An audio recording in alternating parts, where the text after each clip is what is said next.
Take action. Not hasty if it isn't required, but don't lose much time. Here's the time to act. When the idea is hot and the emotion is strong. That's the time to act. You say, Mr. Rohn, I'd like to have a library like yours. See, if you feel strong about that, what you got to do is get the first book and then get the second book.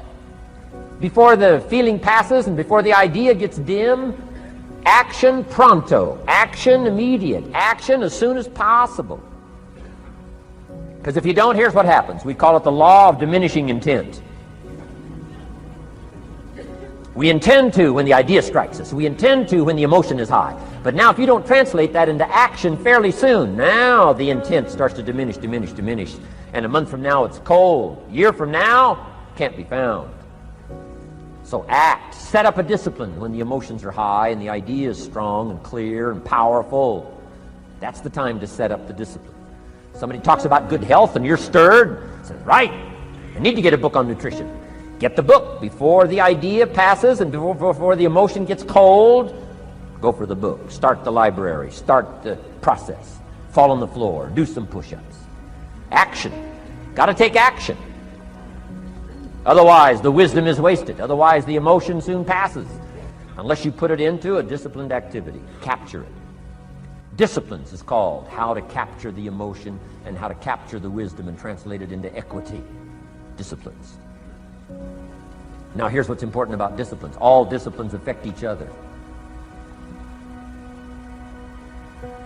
In fact, here's a good philosophical phrase. Everything affects everything else. Nothing stands alone. Don't be naive in saying, well, this doesn't matter. I'm telling you, everything matters. There are some things that matter more than others, but there isn't anything that doesn't matter. Okay. We all pity the man who says, well, this is the only place I let down. Not true. Key to take home. Every letdown affects the rest of your performance. Every letdown affects the rest. This is part of the educational process on personal development. If you don't take the walk around the block, you probably won't do the apple a day. If you don't do the apple a day, you probably won't start building your library. If you don't build your library, you probably won't keep a journal, and you won't take pictures, and then you won't do this, you won't do wise things with your money, won't do wise things with your time, won't do wise things with your possibilities and relationships, and the first thing you know, 6 years of that accumulated, and we say you have messed up. So the whole key to reversing that process now is to start picking up these disciplines. Now here's the positive side. Every new discipline affects the rest of your disciplines. Every new one affects the rest. That's why action is so important. The least action, the smallest action. Take it. Because when you start accomplishing and the value starts to return from that one action, it'll inspire you to do the next one and the next one and the next one.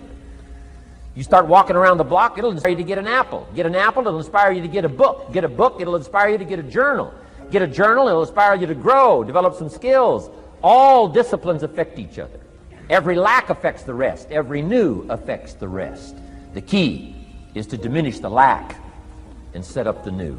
and you've started a whole new life process. Key. Also, one more thought on discipline. Here's the greatest value of discipline: self-worth, self-esteem. People are teaching self-esteem these days, but they don't connect it to disciplines. The least lack of discipline, and it starts to erode our psyche. One of the greatest temptations is to just ease up a little bit, right? The slightest lack of doing your best starts to erode the psyche. Instead of doing your best, doing just a little less than your best. Sure enough, you say, well, it's just going to affect my sales. No, it's going to affect your consciousness. It's going to affect your philosophy. Now you've begun in the slightest way to affect your own philosophy. Here's the problem with the least neglect. Neglect starts as an infection. And if you don't take care of it, it becomes a disease. And one neglect leads to another. And the worst of all, when neglect starts, it diminishes our self-worth, our self-confidence, our self-value. You say, well, how can I get back my self-respect? I'm telling you, you don't have to go to 29 classes. All you have to do is start the smallest discipline that now corresponds to your own philosophy, like I should, and I could, and I will. No longer will I let neglect stack up on me so that I will have the sorry scenario 6 years from now, giving some excuse instead of celebrating my progress. That's the key to discipline. Okay? Let's get kids involved in the least of disciplines. One more, and then one more, and then another one, and then another one, and then some more. And the first thing you know, you're starting to weave the tapestry of a disciplined life into which you can pour more wisdom and more attitude and more strong feeling, more faith and more courage. Now you've got something, a vessel in which to put it. And now the equities start to flow. And the early return, I'm telling you, if you'll start this process, the early return will have you so excited. You'll commit yourself to this strategy for the rest of your life. You'll never go back to the old ways. Join a new crowd. Join a new group. The disciplines to do it. Take action. I recommended the last time I was here the little book, Richest Man in Babylon, and I said I've lectured now to over 3 million people in the last 33 years, and I've recommended this little book to almost all of them, I think. Guess how many have actually gone and got this little book? Answer, very few. My best guess is 10%. Such an easy thing to do. In that last seminar, right, I suggested this little book, number one, is easy to find. Number two, it's easy to buy. The most you can pay for it, $6, $7, $8. You can borrow that from your kids. And number three, it's easy to read. It's in story form. That's why I use it for teenagers, teaching them how to be rich by 40, 35 if you're extra bright, much sooner if you find a unique opportunity. But if it's easy to find and easy to buy, and if it's easy to read, why wouldn't everybody go get it? We don't know. What do you know? You don't know. I don't know. Nobody knows. Here's how profound it is. Some do and some don't. Now here's the numbers. About 10% do. 90% don't or won't. And we don't know the mystery of that. And I'm telling you, 10 years from now, those numbers will still be the same. 10% will, 90% won't. The numbers don't change. Only the faces change. You're looking at one of the faces. I used to belong to the 90% who couldn't be bothered even if it was easy. Guess how many people have a library card? Wisdom of the world available. Transform your life in any value amount you want. By the way, how much is a library card in Texas? Free. Here's what free is. Easy. I mean, it can't be any easier than free. Somebody says, well, would you bring it by? Well, no. At least you got to go get it. No. Wisdom of the world available. Transform your life spiritually, socially, personally, economically, and every other way. Teach you how to be rich and powerful and sophisticated and healthy, influential. How many people have a library card? Answer, 3%. 95, 97% couldn't be bothered. Guy specializes in happy hour, but he doesn't have a card. And now readily and quickly blames the government and blames his company and blames policy and blames the pay scale. When if he only knew, if he joined the 3%, here's my advice to you today. Walk away from the 97%. Don't talk like they talk. Don't act like they act. Don't go where they go. Don't specialize in what they specialize in. Throw away the blame lists they cling to. Start you a new life. You say, well, is it as simple as getting a library card and the 3%? And the answer is, of course. Of course. That's how easy this stuff is. This is so easy. It's so simple. It's not complex. You don't need a 2,000-year-old guru. You don't need multi-track affirmations. I'm telling you, don't. Affirmation without discipline is the beginning of delusion. Don't let somebody sweep you into some contrary way to nature itself says, unless you labor. The miracle of the seed and the soil and the seasons and God and all the other stuff that's available, sunshine and rain, that's not available to you by affirmation. It is only available to you by labor. So labor well. Okay. Learn well. Discipline yourself well. Some decisions are major decisions. And also there are a lot of small decisions that we don't make, that they tax our minds, they drain our energy, they create a lot of anxiety and nervousness and mental torment because we don't take care of it. We decide not to decide, which is a decision. Deciding to decide, to act, is a major, major challenge for all of us at different points in different areas of our lives. And there are things that happen to us along the way, experiences that we have that prevent us from working through the mental block of acting, of doing those things that we know we ought to do. And so what I want you to think about is, what is there that you know you need to do, that you want to do this, but for some reason or another, you've been holding back. For some reason or another, you just have not been able to gather your nerves or be able to work through the procrastinating or putting it off or justifying or blaming. Some reason or another, you just haven't done it. And you know you ought to do this. You really want to do this, but you don't know why you haven't done it. Anybody know what I'm talking about? Raise your hand, please. Okay, then I've got company here this evening. I'm not talking to myself. Now, first of all, we know that this is not easy. Because in order to begin to reinvent your life, you've got to make a conscious, deliberate, determined effort. That you really have got to put all of yourself into it. It's very challenging to act, to do those things. There are times when you're looking at it and you say, I know I need to do this, but I don't feel like it. I don't want to do it. I know I need to do it, yet leave me alone. No. I don't want to do it. So what do we do? What are those things that cause us to do like that? I think that among the things that prevent us from acting is the fear of failure. And if you've already failed, you don't want to fail again. The pain of that, the disappointment, the fear of loss is another thing. Because many times when we do those things that we know we need to do, we feel that we might lose somebody that we love very much and care about. We don't want to hurt anybody. Many of us don't act because we want other people's approval.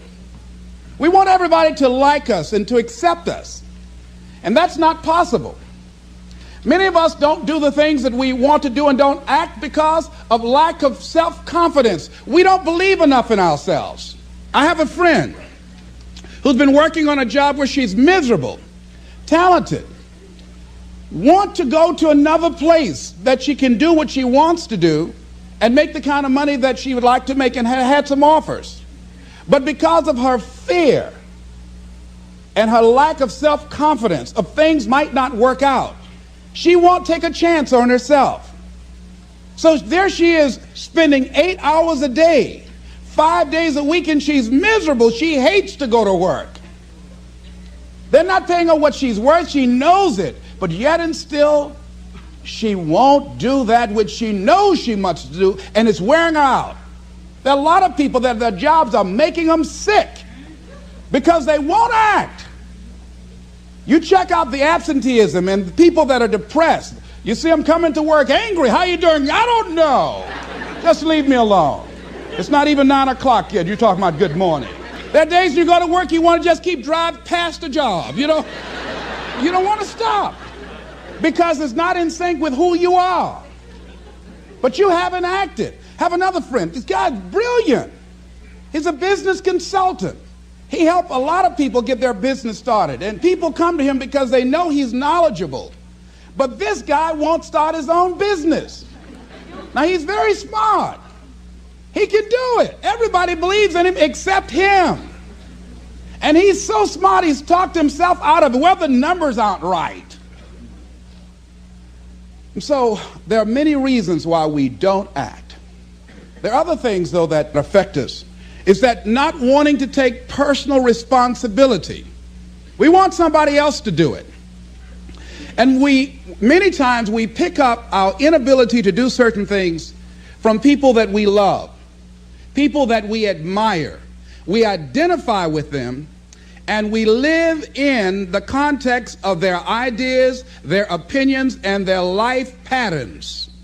We buy into it unconsciously. My mother is a pack rat. She keeps everything. She doesn't throw anything away. And I have unconsciously picked that up. Now, my mother never said, let me show you how to keep everything less and just clutter things. I unconsciously picked that up, many times unconsciously. We try to honor the people we love by being like them. By the same token, I realized something about myself when I had some major decisions to make, and I found myself acting like my mother. See, my mother's the kind of person that when she has a problem with one of the other foster children that she adopted, she won't confront them. She will call me. Les, why don't you tell Linda to move? She's lazy. She won't go to work. She runs the street all day, and then she comes home and wants to sleep all day, and I think she's doing drugs. I said, but Mama, why don't you tell Linda that? I bought the house for you. I told you when she wanted to come home, don't let a grown person come there and take care of them. You let her in. Well, after all, she's my child. Mama, then you handle that. When I tell her to leave, she say, Mama say I can stay. Mama, can I stay? And you tell her yes, and then you call me and say, she's still here. Why worry me with this? So Mama hasn't developed the courage to act on that. Some people won't act until there's a crisis situation. When Linda started stealing from Mama and took her Social Security check to get some drugs, Mama got some courage to say, get out of here and don't ever come back. But she wouldn't do it until then. And see, we don't have to wait until a crisis situation. I have a friend that has been having a challenge with losing weight. Bus has been dealing with that challenge. And for the past 40 years, he's always seemed like weighed over 235 pounds. And so he said, man, I just can't lose weight. I'm big-boned. I said, Bud, I've never seen any fat skeletons. No, you need to act on your health. You can change this. You don't have to go to your grave fat. We're all digging early graves with our teeth. We don't have to do this. They need to have a support group around M&M peanuts. You want a support group on something, and throw Snickers in there too. Bud and I can tell you about the help we need with that. So what happened with Bud, though, he became ill a few weeks ago. See, Bud in the last few weeks has lost more weight than he's ever lost, even when we were competing with each other, betting a lot of money. But what happened was, Bud became diabetic. He went into an insulin shock. He didn't know that he was diabetic. His blood sugar became high. And the doctor said to him, you are diabetic. You're going to have insulin shots every day. You're going to have to change your diet. And let me tell you what's going to happen if you don't do what we tell you to do. Number one, there's a possibility that you can become an amputee. Number two, you can go blind. 3, you can become impotent. Bud say, help me. Like those guys with Paul, when Paul broke out of jail, those guys say, tell me what I must do to be saved. Bud wanted to be saved. I said, Bud, you want one of my peanut butter and jelly sandwiches? No. I said, Bud, I can't believe you're eating vegetables, man. You're exercising. He said, that's right, and jogging in place too. Now, he had the ability to do it before, but there's some people, it takes that kind of crisis to bring them into reality in order for them to act in their own best interest. Some people have to hit rock bottom in order to rise. I don't know why. You want to begin to look out on your life and what you want for you. And I think that when we begin to focus in the area of what does it take for us to act, I think we can say events can inspire us to act, like that particular event in his life. Circumstances. A friend of mine, he wanted to do something and he just did not have the motivation and the drive and the confidence within himself. But his circumstances changed overnight through an acquisition of the company that he worked for. He lost his job through the inspiration of desperation. He had to act. See, life also are things that can inspire us to act. See, if we don't have the courage, and that's what it takes, courage. It takes guts to do that which you know you need to do. If you don't have the courage to act, life many times will move on you and make you act.